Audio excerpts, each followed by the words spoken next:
Hi everyone, I'm doctor Hasan Jauhar, നിങ്ങളുടെ homeopathic സൈക്യാട്രിസ്റ്റാണ്. ഇന്ന് interesting ആയിട്ടുള്ള ടോപ്പിക്കാണ് ക്രമറ്റോഫോബിയ. അത് ഫിയർ ഓഫ് മണി എന്നും പറയാം, ഫിയർ ഓഫ് സ്പെൻഡിങ് മണി എന്നും പറയാം, രണ്ടും പറയാം. അപ്പോൾ ഈ ഫിയർ ഓഫ് മണി എന്ന് പറഞ്ഞിട്ടൊരു സാധനം ഉണ്ട് കേട്ടോ. നമ്മളിപ്പോൾ ക്ലെപ്റ്റോമേനിയ കേട്ടിട്ടുണ്ടാവും. ക്ലെപ്റ്റോമേനിയ എന്ന് പറഞ്ഞാൽ നമുക്ക് ഈ പൈസ അല്ലെങ്കിൽ ഭയങ്കര രസകരമായ കാര്യങ്ങളൊക്കെ ഓരോരുത്തർക്കും ഓരോ ഇൻട്രസ്റ്റ് ആയിരിക്കും. ആ സാധനങ്ങൾ എവിടെ കണ്ടാലും എടുക്കാനുള്ള ത്വര.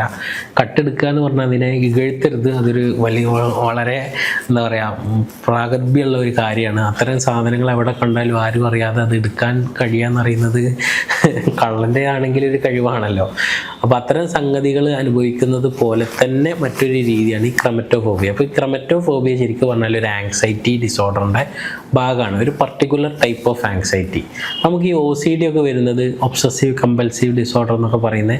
OCD വരുമ്പോൾ ഒസ്വാസ് എന്ന് പറയുന്ന സാധനത്തിൽ എന്താ സംഭവിക്കുന്നത്, നമുക്കൊരു പർട്ടിക്കുലർ ഏരിയയിൽ നമ്മുടെ മൈൻഡ് ഫോക്കസ് ആവുകയും അതിൽ നമുക്കൊരു ഒബ്സഷൻ വരികയും അത് നമുക്കൊരു കമ്പൽഷനായി മാറുകയും വൃത്തിയില്ലാന്ന് തോന്നുകയും അതെന്നെ തോന്നിക്കൊണ്ടിരിക്കുകയും വൃത്തിയാക്കിക്കൊണ്ടിരിക്കുകയും ചെയ്യുക. അതാണല്ലോ OCD. അതേപോലെ ഈ പൈസയോടൊരു ഭയം ക്രിയേറ്റ് ചെയ്യപ്പെടുക.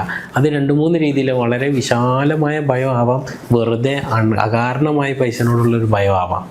പിന്നെ പലപ്പോഴും ഇത് ഉണ്ടാവുക, നമ്മൾ യൂഷ്വലി ഇപ്പോൾ ഇതിൻ്റെ ഒരു എക്സ്പ്ലനേഷൻ കൊടുക്കുകയാണെങ്കിൽ പഴയ എന്തെങ്കിലും ഒരു വലിയ ബിസിനസ് നഷ്ടം വരിക, അല്ലെങ്കിൽ പൈസ കയ്യിലുണ്ടായിരുന്നപ്പോൾ അത് ദൂർത്തടിച്ച് കളഞ്ഞിട്ട് അതിൽ നിന്നൊരു പാടൊക്കെ ഉൾക്കൊണ്ടതിന് ശേഷം പിന്നീട് അത് ചിലവഴിക്കാനുള്ള മടി, ഇങ്ങനത്തെ കാര്യങ്ങളൊക്കെ വരാം. പക്ഷേ ഇതൊന്നും ഒരു പരിധി വരെ കുഴപ്പമില്ല. എപ്പോഴും മാനസികമായൊരു പ്രശ്നമായിട്ട് നമ്മളിതിനെ പറയുന്നത് അത് നമ്മളെ ദൈനംദിന ജീവിതത്തെ, നമ്മളെ കുടുംബ ജീവിതത്തെ ബാധിക്കാൻ തുടങ്ങുമ്പോഴാണ്. നമ്മൾ പട്ടിണിയൊന്നും കിടക്കുന്നില്ല, ആവശ്യത്തിന് കാര്യങ്ങളൊക്കെ ചെയ്യുന്നുണ്ട്, സേവിങ്സ് ആയിട്ട് കാര്യങ്ങൾ വെച്ചിട്ടുണ്ട്, നമ്മളൊരു ബാലൻസിൽ പോകുമ്പോൾ ഇതിനാരും ക്രമറ്റോഫോബിയ എന്നൊന്നും വിളിക്കേണ്ട ആവശ്യമില്ല. പക്ഷേ ഇത് ഉണ്ടായിട്ടും നമുക്ക് ആവശ്യമുള്ളൊരു സാധനം നമ്മൾ ചെയ്യുന്നില്ല. നമ്മൾ ഫോൺ പൊട്ടി ആകെ വൃത്തികേടായിട്ടുണ്ട്, എന്നിട്ടൊരു പുതിയ ഫോൺ വാങ്ങാൻ നമ്മളെ മനസ്സനുവദിക്കുന്നില്ല. നമ്മളുടെ ചെരുപ്പ് അല്ലെങ്കിൽ ഷൂസ് പറ്റ കേട് വന്ന് പോയിട്ടുണ്ട്, പക്ഷേ ഒരു പുതിയ ഷൂ വാങ്ങാൻ നമ്മളെ മനസ്സനുവദിക്കുന്നില്ല, അത്രയും പൈസ പോകുമല്ലോ എന്നുള്ള ഭയം. അങ്ങനെ നിങ്ങൾക്ക് അകാരണമായി ഭരം വരുന്നുണ്ടെങ്കിൽ അത് നിങ്ങളുടെ ഒരു ആങ്സൈറ്റിയുടെ ഭാഗമാണെന്ന് നിങ്ങൾ ആദ്യം മനസ്സിലാക്കുക. അതിന് ചിലപ്പോൾ ഒരു പാസ്റ്റ് ട്രോമയുമായിട്ട് ബന്ധമുണ്ടാവാം. അതല്ല നിങ്ങളുടെ ഒരു ആങ്സൈറ്റി ഡിസോർഡറിൻ്റെ ഭാഗമായിട്ട് ഒരു പർട്ടിക്കുലർ ഒബ്സഷൻ ക്രിയേറ്റ് ചെയ്യപ്പെട്ടതും ആയിരിക്കാം. ഏതായിരുന്നാലും അതിന് ട്രീറ്റ് ചെയ്താലും നമുക്ക് മാറ്റാൻ പറ്റും. അപ്പോൾ അതിൻ്റെ ട്രീറ്റ്മെൻറ്റ് തേടുക എന്നുള്ളതാണ് നമ്മൾ ആദ്യം ചെയ്യേണ്ടത്.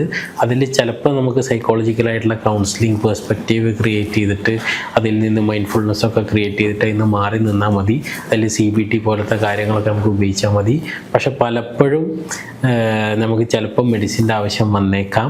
അത് എങ്ങനെയാണെന്ന് വെച്ചാൽ ഞാനീ പറയുന്നത് വെച്ചാൽ ഞാനൊരു സൈക്യാട്രിസ്റ്റ് ആയതുകൊണ്ട് എൻ്റെ അടുത്ത് വരുമ്പോൾ പലപ്പോഴും ആളുകൾ കുറച്ചൊരു ഭീകരമായിട്ട് ഇതിൻ്റെയൊക്കെ ഒരു നെക്സ്റ്റ് ലെവലിലാണ് അധികം ആളുകൾ വരിക.